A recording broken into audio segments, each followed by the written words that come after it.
শুভ সকাল বন্ধুরা, কেমন আছো তোমরা সবাই? আশা করছি আমার পরিবারের সকলে ভীষণ ভালো আছো আর আমিও তোমাদের ভালোবাসা আর আশীর্বাদে ভীষণ ভালো আছি। আমার এই ছোট্ট পরিবারে তোমাদেরকে অনেক অনেক স্বাগত জানিয়ে আমি শিলিগুড়ি থেকে পূজা বলছি।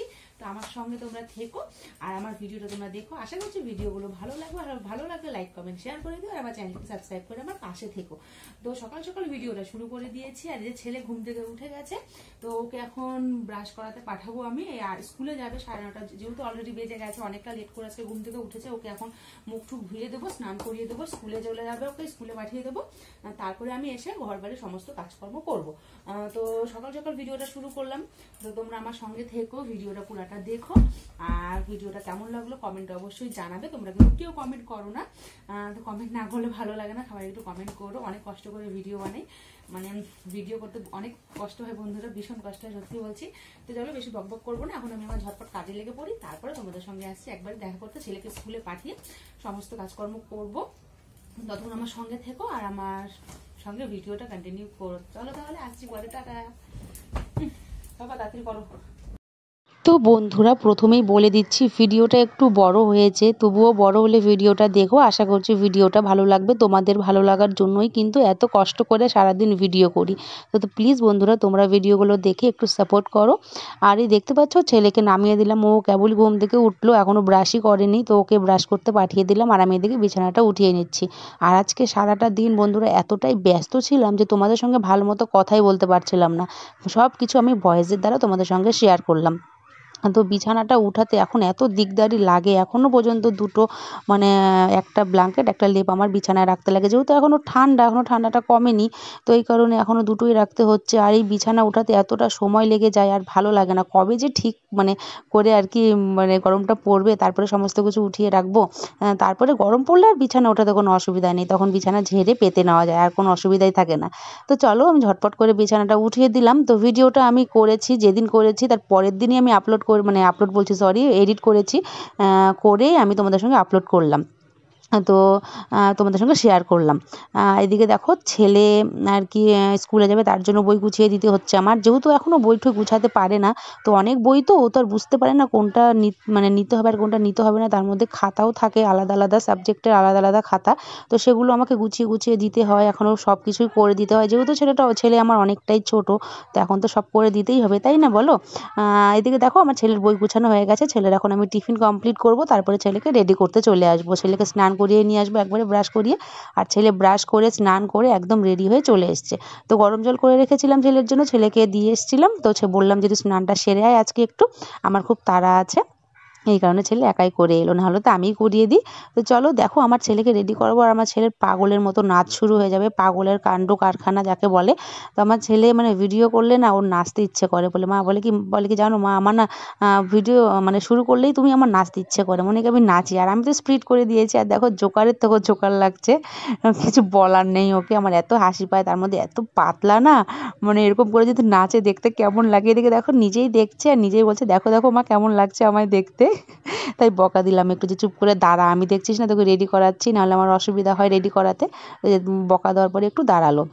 তো চলো ঝটপট করে ছেলেকে খাইয়ে দিয়ে নিই। তো এই সকালবেলাটা খুবই ব্যস্ত থাকি। সকালে রান্না থেকে শুরু করে বরমশাই কাজে যায়, তার খাওয়ার রেডি করা, তাকে খাওয়ার বেড়ে দেওয়া, এদিকে ছেলেকে রেডি করানো, বিছনা উঠানো, সমস্ত কিছু করে আমার তারপরে ওকে স্কুলে দিয়ে এসে তারপরে ঘরবাড়ির কাজ করতে হয়। আর এদিকে আমিও রেডি হয়ে গেছি। আর একটা জিনিস আজকে বড় ভুল করেছি। তো আমি না ভুলেই গেছি যে আমি ভিডিও করছি। তো ভিডিওটা আর বন্ধ করিনি, স্টপ করিনি, ওই যে পজ করে রেখেছি, তো ওইভাবেই ছিল। পরে তো কেটে ছেটে আমি সমস্ত কিছু করেছি, মানে মনেই ছিল না যে আমি ভিডিওটা মানে শ্যুট করছিলাম। তো আমি ভিডিও বন্ধ না করে লাইট টাইট বন্ধ করে দিয়ে বেরিয়ে গেছি। আমার অনেকটা রাস্তা যাওয়ার পরে মনে পড়লো হট করে, ও মা আমি তো ভিডিও করছিলাম, আমার তো ফোনটা চালুই আছে। আমি দৌড়ে এসে ছেলেকে রাস্তায় দাঁড় করিয়ে দৌড়ে এসে আমি আগে ভিডিওটা অফ করি, তারপরে আমি আবার যাই। মানে ডবল খাটনি যাকে বলে আমার হয়ে গেছে আজকে। তো ছেলে বলছিল যে মা তুমি তো ভিডিও করছিলে, তখন আমার রাস্তায় গিয়ে বলছিল দেখে, তখন আমার মনে পড়ে গেছে, ও মা আমি তো ভিডিও করছিলাম, সত্যি তো তাই। তো চলো দেখবে এখনই তাই হবে আমার সঙ্গে। আমি এদিকে মানে বিষের টিফিন ভরলাম, ভরে নিয়ে ব্যাগ নিয়ে যে বেরিয়ে চলে গেছে, মনে নেই লাইট টাইট বন্ধ করে দিয়ে। আর এখন আমি দৌড়াতে আসবো লাইট জ্বালিয়ে। আর এই জায়গাটা তো আমি কেটে দিয়েছিলাম, তো এই কারণে তাড়াতাড়ি মানে শর্টকাট করে দিয়েছি আর কি, এই জন্য এত তাড়াতাড়ি দেখতে পেলে। আর এই দেখো এখানে আমি দিয়ে এসে আগে আমি ঘরের কাজে লেগে গেছি। জামা কাপড় ধোয়া হয়ে গেছে, জামা কাপড় ধুয়ে আমি লেগে গেছি ঘর বাড়ি পরিষ্কার করতে। আর যেহেতু কলের পাড়ে আমার কোনো স্ট্যান্ড নেই যে কলের পাড়ে আমি রেখে তোমাদের সঙ্গে সব কিছু শেয়ার করবো, বাসন মাজা তারপরে কাপড় কাচা সেগুলো করতে পারি না। একটা স্ট্যান্ডেরও তো দরকার, বলো, স্ট্যান্ড না থাকলে ভিডিও করা অসম্ভব, তোমরাও সেটা জানো। আর এই দেখো আমি জলের বালতিটা পর্যন্ত নিয়ে এসে রেখেছি যে আমি ঘরগুলো ঝাড়ু দিয়ে আগে আমি ঘরগুলো মুছবো। এতটা পরিমাণে কাজ থাকে বন্ধুরা, মানে শ্বাস নেওয়ার উপায় থাকে না, এরকম পরিস্থিতির মধ্যে দিয়ে আমি মানে আমার পরিস্থিতিটা যায় সারাদিনের, মানে কিছু বলারও নেই, কিছু খাওয়ারও নেই। এদিকে আমার শাশুড়ি মা খাচ্ছিলেন ভাত, আর আমার যিনি কি জিজ্ঞাসা করছিলেন, তো আমি ঝাড়ু দিয়ে এসে শাশুড়ি মার মানে কথাটা শুনছিলাম। তো চলো আমি তাড়াতাড়ি ঝটপট করে এখন ঘরটাকে মুছে নিই। আর এই আমার ঘর মুছতে আমার এত কষ্ট হয়, মানে এত কিছু সরিয়ে মুছতে না আমার ভালো লাগে না। এত জিনিসপত্র, ছেলের খেলনা থেকে শুরু করে সমস্ত জিনিসে ভর্তি ঘরের মধ্যে, মানে সরিয়ে মুছতে ঝাড়ু দিতে আমার ভীষণই কষ্ট হয়, মানে দুটো ঘরের কাজ আমার একটা ঘরে করতে হয়। তো চলো বেশি কথা বলবো না, আমি ততক্ষণ ঘরগুলো মুছতে থাকি, তোমরা দেখতে থাকো।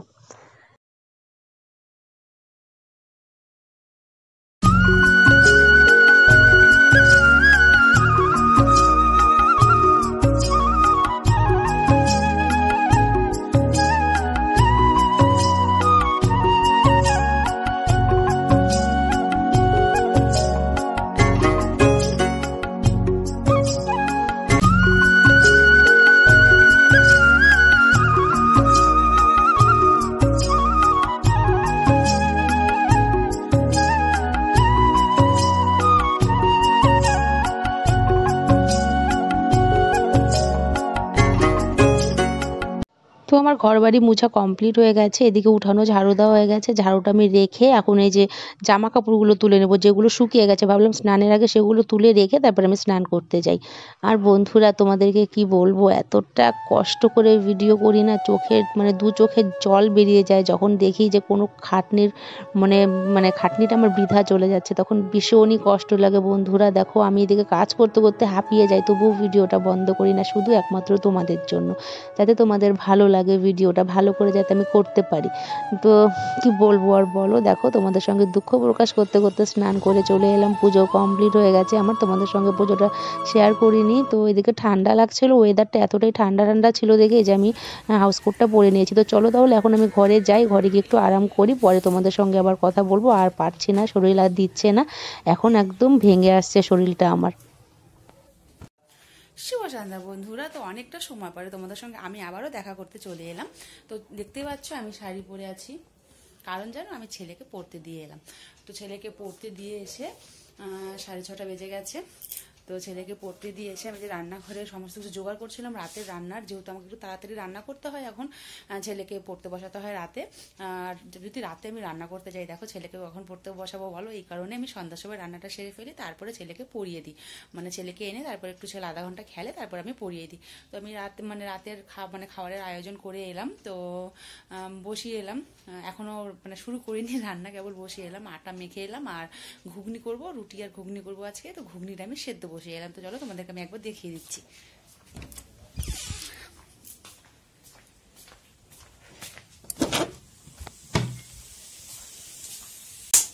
তো দেখো যেখানে আমি আটাটা মেখে রেখেছি, আমার মাখা হয়ে গেছে আর কি, পরে গরম গরম ভেজে নেব।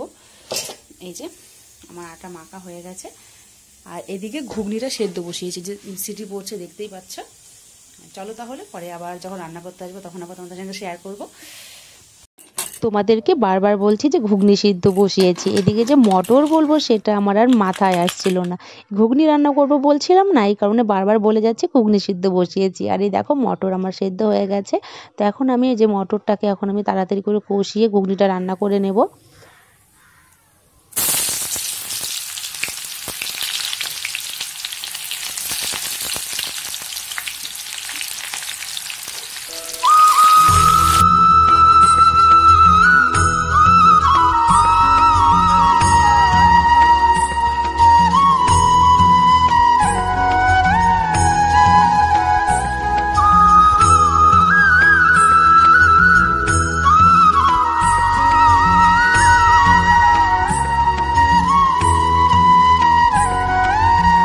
এদিকে একটু টিপে দেখে নিলাম যে আমার মটরটা ভালো সিদ্ধ হয়েছে কিনা। আর এদিকে মানে চাও বসিয়ে দিয়েছি, তোমরা দেখতে পাচ্ছ। এদিকে আমি মশলা কষতে দিয়েছি। তো মানে কি বলবো, মানে মা দুর্গার কাছে না আমার 10টা হাত চেয়ে নিতে লাগবে, এতটা ব্যস্ত জীবন। ভগবান তুমি যে কোথায় আছো, এই জীবনের ব্যস্ত দিনগুলো কবে যে শেষ হবে, মানে আর উপায় নেই শেষ হওয়ার। এই যে শুরু হয়েছে ব্যস্ত দিন, এই শেষ মানে যতদিন না মানে ভগবান চাইবে ততদিন শেষ হবে না। আরে দেখো আমি এদিকে কষিয়ে নিচ্ছি, চলো তাহলে তাড়াতাড়ি করে ঝটপট কষিয়ে নিই। তারপরে আবার ছেলেকে আনতে যেতে হবে, ছেলে গেছে পড়তে, ছেলেকে পড়তে দিয়ে এসে তারপরে আমি রান্না বসিয়েছি। আর এদিকে প্রেশারে যে জলটা আছে ঘুগনি সেদ্ধ করার, এই জলটা আমি কষিয়ে দিয়ে দেবো। আর কতগুলো দেখতে পাচ্ছ মটর আছে, তো এই মটরগুলো আমি উঠাতে ভুলে গেছিলাম। তো চলো আমি এখন এই যে মটরের মানে আমার ঘুগনি রান্না করা হয়ে গেছে, তোমাদের সঙ্গে শেয়ার করতে পারিনি, আর যে নামিয়েছি শেয়ার করতে পারিনি। এদিকে আমি আটা মেখে নিয়েছি, মেখে যে আমি এখন রুটিগুলো ভাজা শুরু করে দিয়েছি। তো ঝটপট করে রুটিগুলো ভেজে আমি ছেলেকে পড়াতে যাব। আর ছেলেকে আমি এনেও ফেলেছি। ছেলে একটু মানে খেলা করছে, যেহেতু পড়তে থেকে এসে তো আর পড়তে বসতে চায় না, এই কারণে একটু বললাম খেলু খেলু করে নে, তারপরে আমি রুটিগুলো বানিয়ে তোকে পড়াচ্ছি। তো এই কারণে ছেলে একটু খেলছে। আর আমি ঘুগনিটা নামিয়েছি, তোমাদের সঙ্গে ভাবছিলাম যে একটু শেয়ার করব, কিন্তু সেটা তোমাদেরকে দেখাতেই পারলাম না, আমি ভুলেই গেছি তাড়াহুড়োতে, জানো তো। আর একটা জিনিস কি বন্ধুরা জানো, আমি না রুটি ভালো বেলতেও পারি না, আর ভালো মতো বানাতেও পারি না। দেখো ভালো মতো গোল হয় না, মানে আমি এখনো পর্যন্ত রুটিটা যে মানে বানাতেই পারি না। এই রুটিটা বানাতে যে আমি কবে শিখবো ভালো করে কি জানি ভগবান জানে। তাও খাওয়ার মতো হয় বেশ, মানে ভালোই হয়, খারাপ হয় না। যে দেখো তোমরাই দেখে বলো পারি কি না বানাতে, আমি তো পারি না, সবাই তাই বলে। কোমরটা গেছে রে বাবা, এতগুলো রুটি বানিয়ে বানিয়ে কোমরটা একদম শেষ হয়ে গেছে। তো দেখেছো তোমরা কতগুলো আটা মেখেছি। তো এতগুলো রুটি ভাজতে খুবই মানে মানে কোমর টোমর লেগে যায়। আর যাদের সি সেকশন তারা তো ভালো করেই জানো, যাদের সি সেকশন হয়েছে মানে বেবি, তারা ভালো করেই জানো তাদের কোমরে কি পরিমাণে ব্যথা হয় এই ঠান্ডার দিনে। তো আমারও সেই একই দশা। তো চলো সবটাই তো তোমাদের সঙ্গে শেয়ার করলাম, রুটি বানানো থেকে শুরু করে ঘুগনি বানানো থেকে শুরু করে সবটাই তোমাদের সঙ্গে শেয়ার করে দিয়েছি। খাওয়াটার কি শেয়ার করবো, খাওয়াটা না আমার শেয়ার করতে ভালো লাগে না, সত্যি কথা বলতে। আমার না তোমাদের সঙ্গে মানে খাওয়ারটা শেয়ার করতে ভালো লাগে না। আমি খাবো তোমরা দেখবে, সেটা কেমন একটা লাগে না, কেমন একটা ব্যাপার হয়ে যায় বলো, ওই জিনিসটা আমার কেন জানি ভালো লাগে না। এই কারণে সবসময় আমি তোমাদের সঙ্গে দেখবে খাবারটা শেয়ার করি না, সমস্ত কিছু দেখাই কিন্তু খাবারটা কেন জানি শেয়ার করতে মানে করতে আমার ইচ্ছেই করে না। তো অনেকটা সময় হয়ে গেছে, প্রায় 8:30 বেজে গেছে। আর বেশি বড় করলাম না, ভিডিওটা অনেকটা বড় হয়ে গেছে। ভিডিওটা বন্ধুরা যদি ভালো লেগে থাকে প্লিজ লাইক কমেন্ট শেয়ার করে দিও। আজকের ভিডিওটা এই পর্যন্তই মানে এই পর্যন্তই তোমাদের সঙ্গে শেয়ার করলাম, যেটুকু পেরেছি যেটুকু সম্ভব হয়েছে সেটুকুই তোমাদের সঙ্গে আমি শেয়ার করেছি। ভিডিওটা কেমন লাগলো কমেন্টে কিন্তু সবাই জানিও, ঠিক আছে? তো চলো তাহলে আজকের মতো গুড নাইট, টাটা। তোমরা ভালো থেকো, সুস্থ থেকো, আমার পরিবারের সকলে তোমরা আমায় একটু সাপোর্ট করো। আর তোমাদের কাছে কিছুই চাই না, এইটুকুই চাই। তাহলে টাটা। খাওয়া দাওয়া শেষ করে বিছানায় এসে যে টিভি দেখছিলাম, তো ভাবলাম তোমাদের সঙ্গে একটু শেয়ার করি। দেখো আমি এখনো দরজা লাগাইনি, তো চলো দরজা লাগিয়ে ঘুমিয়ে পড়ি। টাটা।